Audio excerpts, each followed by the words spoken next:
This was the most jam-packed month of this whole challenge series. Between Legendary Crafting, Absolution coming out, and between then and the publishing of this video, becoming an official ArenaNet partner. It all started in February last year when I set out to play every profession for 30 days. And now in June, I've come full circle with Warrior, my main. But after playing every other profession, my whole outlook on the way I play has changed. I started the month off with a core warrior build for the first week, as I typically do. And if you're new to this series, my name's Dusty, and as always, this whole month was played without pulling any builds from anywhere online, as are all of my other months. That's right, these trashy builds are 100% certifiably made by me. That's why they're terrible. In fact, I took a trip down memory lane with one of my most memorable builds from back in 2012-2013 era PvP, Core Condition. I journeyed through Bavanissos swinging swords, swinging them again, and hey, I swung it again, that's great. One thing I've really found through this entire series is that I've started to enjoy Condi builds far more than I used to. There's something that's really been scratching an itch for me lately. I rocked out with the classic Condi setup, dual wielding swords with a longbow as backup. This is actually what attracted me to Warrior in the first place back in 2012. I've always really enjoyed the fantasy of dual wielding swords and just being stacked in plate mail. And that was before I watched Sword Art Online, thank you. The damage output was reliable enough, though nowhere near what I was used to with my Power Zerker build. Having a reliable gap closer with Savage Leap and a block with Riposte was really nice though. Rather than dodging out of everything, I could actually keep a little bit better uptime and just time my riposte with an attack. Flurry has always been a love-hate relationship for me. On one hand, it's a cool idea of immobilizing your foe and slashing them to pieces with a whole bunch of bleeds really quickly. On the other hand, it's just not eviscerate. Longbow was also great fun, but when using it, I actually learned something about my main profession this month that I am almost embarrassed to admit.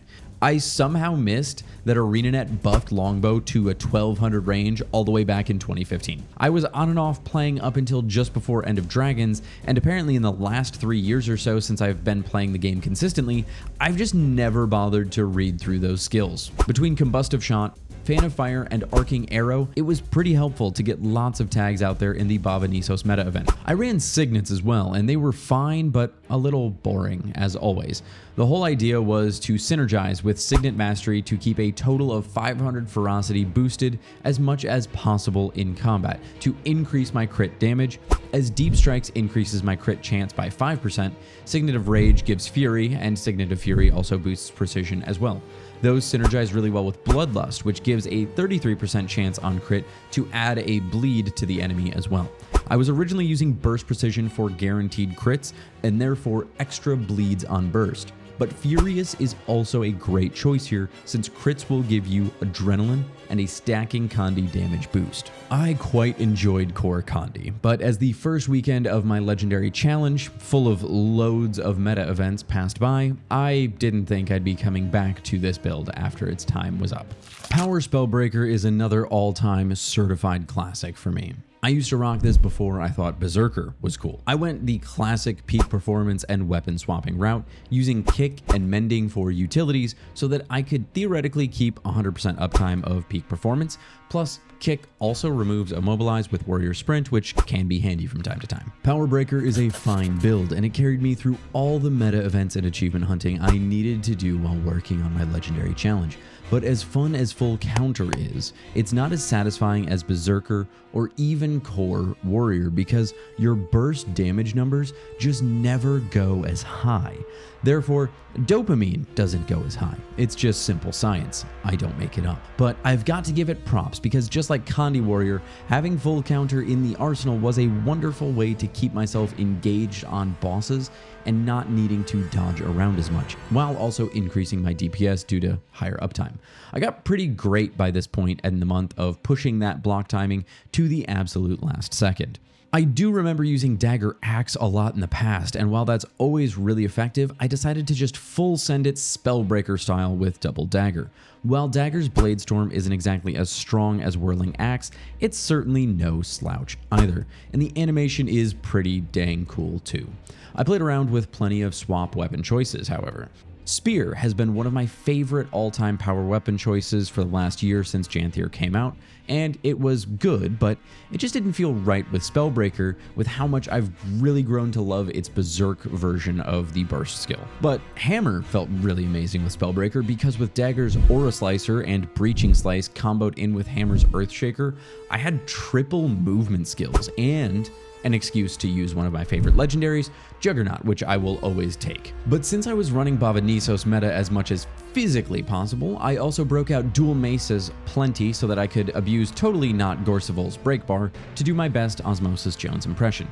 I've gotten very used to Glass Cannon high damage builds, but between full counter, riposte, and Mace's counter, this month has really got me thinking about playing around with a crazy tanky build on Warrior at some point. All in all, I really enjoy Spellbreaker, but for PvE, I think unless you go with a great low intensity build or want to build for much more survivability, I think the higher APM that it has, since you're using your burst skills more often, is not worth the trade-off of being a cool kid berserker with an even higher APM who chugs white monster like water and headbutts through drywall when they hear someone mention emotions. But as I entered the third week of June, it was time for a change-up, and since I have been playing and loving Power Berserker for so many years now, it was obviously an absolute no-brainer for me this week to not do that at all, and I forced myself to play with a Condi Zerker build instead. I honestly had never really taken a break from smashing my face and rolling it back and forth on my keyboard long enough to realize how great Condi Berserker really could be. Sure, I didn't have my patented Spin to Win or Frostfang, but the Berserker versions of Sword and Longbow are actually really cool and effective. Not to mention, it was at this point I remembered I could have used Torch with my original Condi build, though I'm not sure it would have been better since I was using runes of the crate. Now, Primal Burst on Sword magically lets your sword fling laser beam-like fireballs at enemies at a range with Flaming Flurry for loads of burning damage, which is super helpful if you're having to move around outside of bosses' melee hitbox and they're jumping around like Bram. Plus, instead of a circular AoE of fire, Longbow does fire the long way, which is fun, but technically weaker at face value compared to a level 3 combustive shot. But I think the speed you can fire off Scorched Earth is more than enough to make up for that difference, so it works out. Now, aside from Primal Bursts, Torch was a really fun time as well. I've always liked having a frontal line AoE like Blazebreaker to help me tag mobs as I move between groups real quick. And Flames of War is amazing. I never thought about just becoming the Human Torch in Guild Wars 2 by turning myself into a mobile fire field. It's awesome being able to just light yourself on fire and then Savage Leap to give yourself a fire aura, stacking up might and burning people who decide to hit you. These enemies better be glad Flaming Flurry doesn't count as projectiles for doubling up on the burning damage with a projectile finisher on that fire field. By this point in the month, Dragon Bash was already well underway, but I managed to ignore it long enough to finally wrap up my full heavy legendary armor, my full first legendary armor set, thanks to finishing up the Obsidian armor on the last day of my Zerker challenge. But the final boss of the month showed up and stole the thunder from that legendary heavy armor high because it was time for Bladesworn. Look, I really wanted to like this when it came out in EOD, but I just have not been able to vibe with it, but I was ready to take another swing at it this month.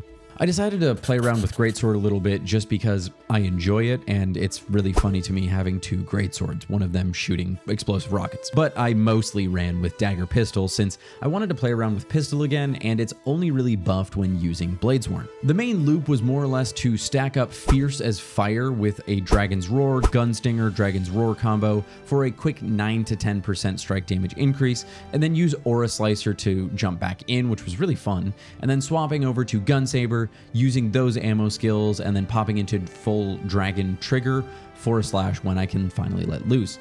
Working in overcharged cartridges, of course, to supercharge my ammo as much as possible for Dragon's Roar as I can, and burn the rest on Gunsaber skills. Bladesworn ended up being the build I played around with most on a technical level, and I could never really get it feeling right. See, originally, I was running Daring Dragon for more damage and alacrity support. and burst mastery for higher burst damage and flow restoration, as well as tactical reload for some ammo restoration and dragon trigger charges. The problem I kept running into is that I sucked. And unlike Lord Heathen soloing everything ArenaNet has ever freaking invented, I was getting trashed. I swapped between Immortal Dragon, Heightened Focus, and even Signet of Rage, but I just couldn't get really great results consistently no matter what I tried. It wasn't until after I looked up this real build that I realized I went away from the meta entirely. The optimal rotation is much more highly tuned as well than I was able to work out. Not to mention, my attempts to fix my original build actually pushed me further away from the meta, although I was using Discipline instead of the recommended tactics line. I also never even considered using the Relic of Patha, which combos with Flicker Step into Dragon Slash incredibly well. But ultimately, when EOD first dropped, and now in 2025, one thing about Bladesworn is the same. I just don't enjoy the general feel of this elite spec. Now, I feel like so much of the high DPS is on Dragon Trigger, which can be a slog to deal with getting off in open world content, constantly dropping in and out of combat. Or you finally get your Dragon Trigger set up, and then a boss jumps 18 miles away and you're just screwed now, just sitting there. I think if I were raiding, I could get invested into trying this out more, and it could be slightly more enjoyable, but overall, it's just not my vibe.